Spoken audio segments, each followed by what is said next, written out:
Budak-budak zaman sekarang sibuk merungut, stres SPM, sikit-sikit nak healing, sikit-sikit burn out. Korang tak pernah rasa lagi azabnya tengah pulun study pukul 1 pagi, bukan buku je yang korang hadap, tapi ada benda gaib yang setia menemani.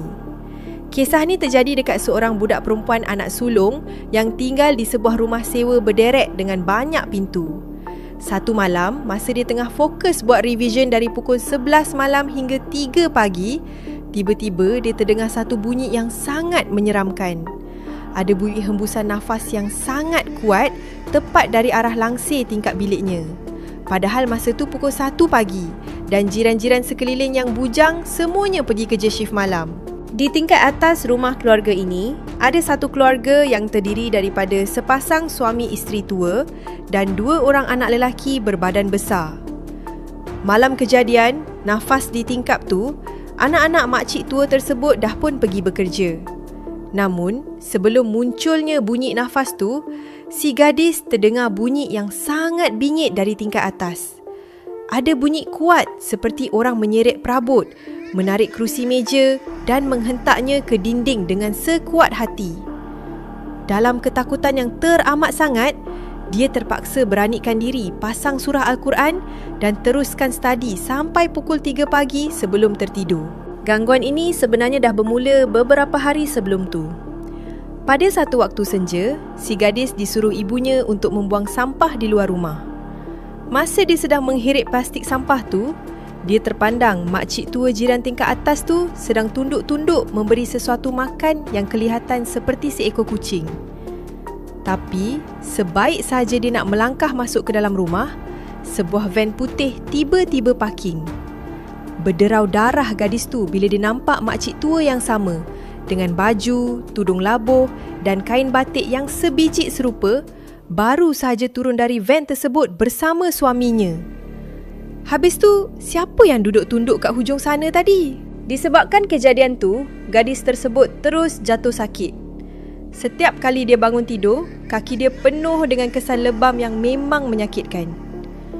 Bila dia mengadu dekat keluarga, barulah dia tahu yang mak dia pun pernah kena gangguan kembar makcik tua tu.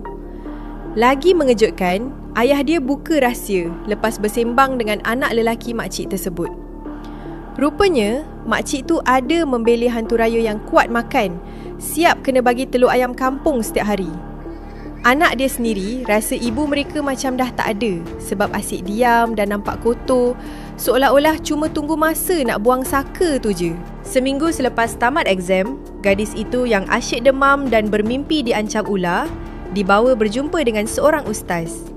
Ustaz tersebut memicit setiap lebam di badannya untuk membuang bisa akibat digigit pelesit. Dalam rawatan itu, ustaz cuba menangkap hantu raya tersebut dan memasukkannya ke dalam botol besar. Namun benda itu terlalu licin bagaikan belut.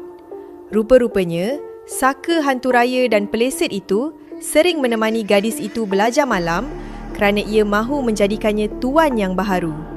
Ini kerana keturunan makcik tua tersebut kekurangan waris perempuan.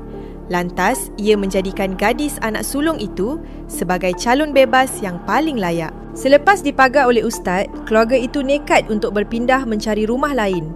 Namun, pada hari mereka sedang packing barang, si gadis melihat pantulan pada cermin besar di biliknya. Makcik tua itu sedang berjalan perlahan-lahan untuk naik ke rumah atas. Bila dia memberitahu ibunya, ibunya memandang dengan biji mata yang membulat terkejut.